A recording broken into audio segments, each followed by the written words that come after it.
नमस्कार दोस्तों, मैं आपका साथी सुरेश वालिया। भारत का भूगोल पढ़ रहे थे और कल हमने भारत की स्थलीय सीमा के बारे में जानकारी प्राप्त कर ली थी। आज भारत की जलीय सीमा के बारे में पढ़ेंगे। भारत की जलीय सीमा के बारे में अध्ययन करेंगे। अब देखिए, वैसे मैंने आपके लिए ये मैटर तैयार किया है क्योंकि उसमें समय ज़्यादा लगता है। वैसे ऐसे समझा दूंगा मैं आपको। कुल लंबाई है इस जलीय सीमा की तो 11,098.81 किलोमीटर है। 11,098.81 किलोमीटर। और स्थलीय सीमा की लंबाई अपने कल पढ़ चुके हैं 15,106.7 किलोमीटर। ये भारत की स्थलीय सीमा की लंबाई है और ये भारत की जलीय सीमा की लंबाई है। अब प्रश्न उठता है कि जलीय सीमा बनाने वाले 9 राज्य हैं और 4 केंद्र शासित प्रदेश हैं। 9 राज्य हैं जलीय सीमा पर और 4 केंद्र शासित प्रदेश हैं। तो ये भारत का नक्शा आप देख रहे हो, नीचे का मैंने बनाया है। इसमें पहला राज्य इसको बोलते हैं पश्चिमी तट और इसको बोलते हैं पूर्वी तट। और पश्चिमी तट पर तो 5 राज्य हैं और पूर्वी तट पर 4 राज्य हैं।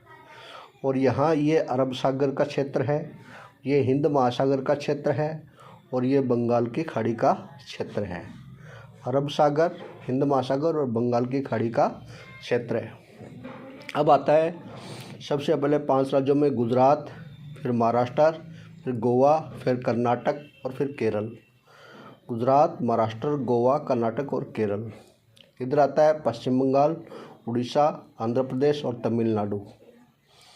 ये राज्य आप याद रखेंगे, 9 राज्य हो गए।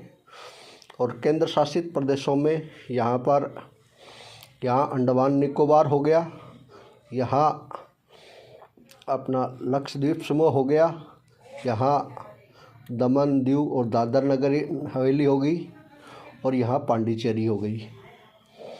अंडमान निकोबार द्वीप समूह, लक्षद्वीप, दादर नगर हवेली और दमन, दीव और पांडिचेरी, ये केंद्र शासित प्रदेश है। अब आता है इसका एक सूत्र है, ये आपके पेपर में कैसे पूछे हैं। एक सूत्र याद रखना आप, मैंने सूत्र बनाया है कि ये अवरोही क्रम में, यानी जो सबसे ज़्यादा तटीय सीमा बनाने वाले राज्य और ज़्यादा से कम की ओर है। तो आपको आरोही अवरोही दोनों पूछे जा सकते हैं, इसलिए मैंने एक सूत्र बना दिया। आरोही अवरोही में एक सूत्र बना दिया और आपको याद रखना है गुजरा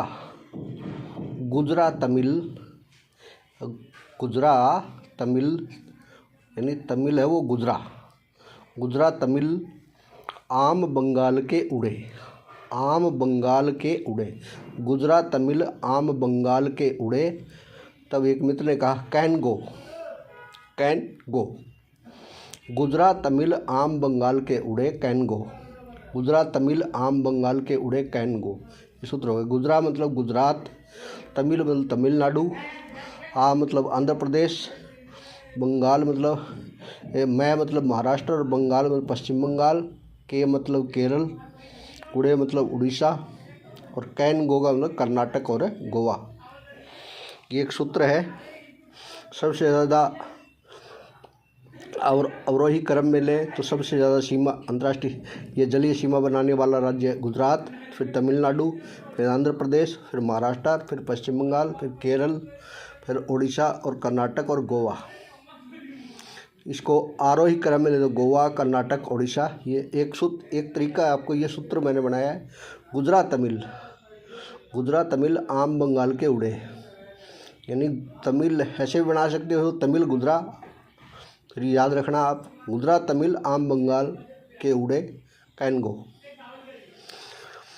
अब है अंतर्राष्ट्रीय सीमाओं पर स्थित राज्य व केंद्र शासित प्रदेश, जो आपने पढ़ चुके हो। तो इसमें कुल राज्य हैं वो 29 राज्य स्थित है जो भारत के अंतर्राष्ट्रीय सीमा पर और जलीय सीमा पर स्थित है, ये ध्यान रखना। और केंद्र शासित प्रदेश टोटल 29 है भाई। सारे मिलाकर के 8 तो केंद्र शासित प्रदेश हो गए और 28 राज्य हो गए। 28 8 36 हो गए। तो वैसे 29 मतलब केंद्र शासित प्रदेश और भारत के राज्य हैं जो किसी न किसी सीमा पर स्थित है या जलीय सीमा पर स्थित हैं। इसमें राज्यों की संख्या है 23 और केंद्र शासित प्रदेशों की संख्या है 6। अब 23 राज्य और 6 केंद्र शासित प्रदेशों में देखें तो जो सीमा पर स्थित राज्य हैं वो 16 हैं और जलीय सीमा पर स्थित राज्य हैं वो 9 हैं, आप पढ़ चुके हो। और अंतर्राष्ट्रीय सीमा पर स्थित हैं 2 केंद्र शासित प्रदेश और जलीय सीमा पर हैं 4। जलीय सीमा पर हैं 4। तो 16 और 2 18, तो 18 तो हो गए। 16 और 2 18 तो हो गए ये स्थलीय सीमा पर, और जलीय सीमा पर 9 और 4 13 हो गए, यानी कुल हो गया इनका 31।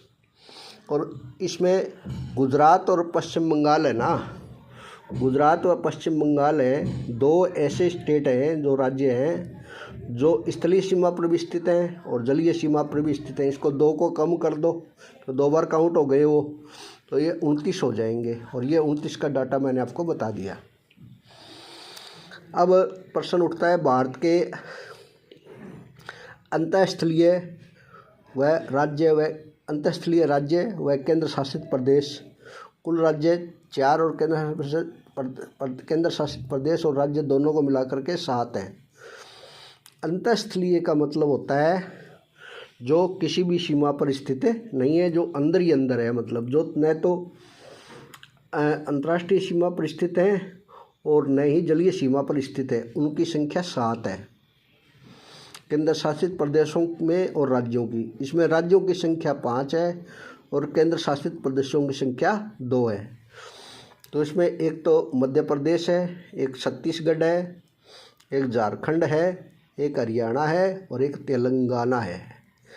मध्य प्रदेश, छत्तीसगढ़, झारखंड, हरियाणा, तेलंगाना 5 तो स्टेट हो गए और 2 दिल्ली और चंडीगढ़ 2 केंद्र शासित प्रदेश हो गए। इस प्रकार से आज के लिए बहुत महत्वपूर्ण प्रश्न मैं आपके लिए लेके आया हूँ।